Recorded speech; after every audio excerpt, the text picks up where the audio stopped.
Man, I'll never forget when me and MP were 16 years old, playing for Wolfpack and Dynasty, two club league teams back in Plainview, Illinois. I remember I told MP he needed to shoot more if he wanted the scouts to notice him. Can you believe that? Me telling MP he needed to shoot more?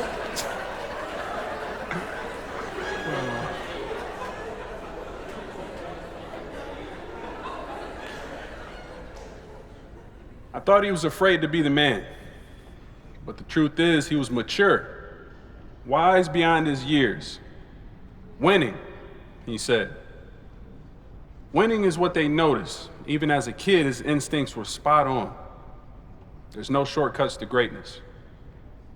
You can't cheat your way to the top. The game's too pure for that. It's too good for that.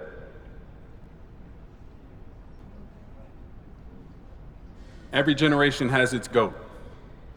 You can't really compare them because you don't know anything about the world before you were born. I don't know what Wilt Chamberlain meant in 1965. Kareem, Magic, Larry, Mike. When they hit, they showed their time that the impossible was possible. But for those of us who came after those greats, we need new heroes to break new barriers. Kid from Illinois had the same dream millions of kids all over the world do: to become the greatest basketball player of all time. Not only that, we dreamt of being part of a historic dynasty. We grew up hearing about the Bulls and their 6 championships. 6 championships. How do you even do that? That's like someone landed on Mars. Neil Armstrong took one giant step. Truth be told, MP got away with 3 steps or more a lot. But if anyone was going to make the impossible possible, it was always going to be him. May I present the latest, greatest Naismith Hall of Fame inductee, MP.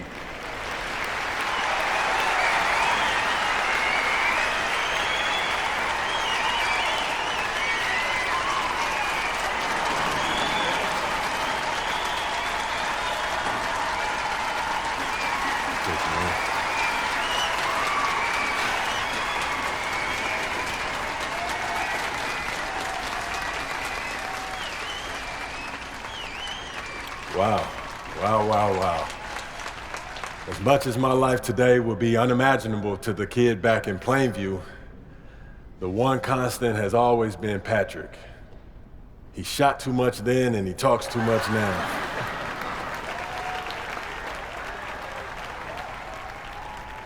What makes a Hall of Famer?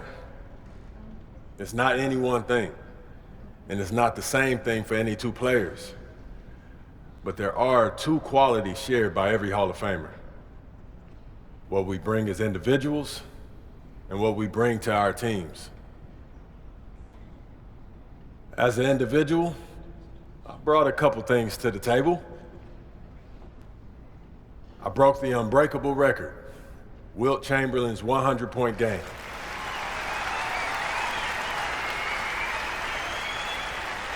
I set the record for most assists in the season, and if I had teammates who could shoot, that number would be even more impressive.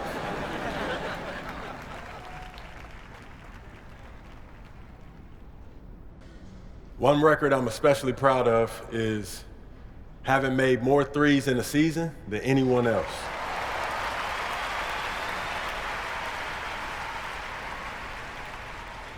But at the end of the journey, it's the people you met and walked with along the way that mean the most, and what you accomplish as part of a team that you will remember most fondly. I was lucky to play where I did. I'm an Illinois kid at heart, but Houston is where I became the man that I am.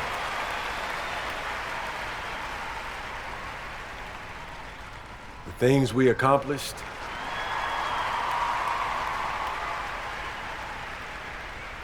unless you followed the NBA 60 years ago, you've never seen a team win as many consecutive championships as we did. We made history together. History yellows faster and faster these days. So do the world a favor. Don't forget what we did.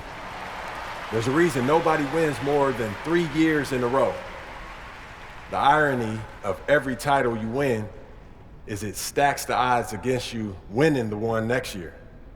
You've played a longer, harder season than 28 other teams. Your off season is shorter.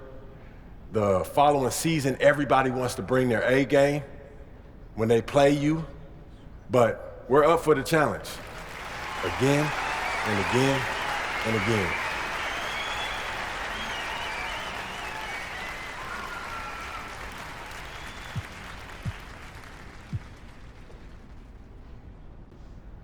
One last note.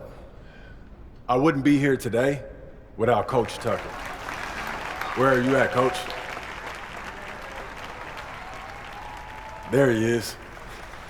I talk to Coach Tucker about visualization all the time, and he's never seemed like a fan.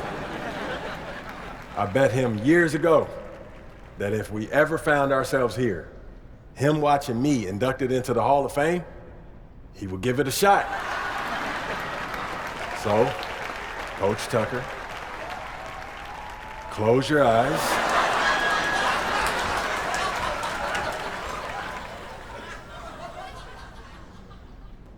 All right, good. Good job.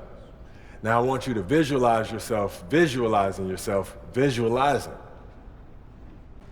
that you're in a room alongside more basketball royalty than you've ever been with. And for some reason, you're wasting that time sitting there with your eyes closed.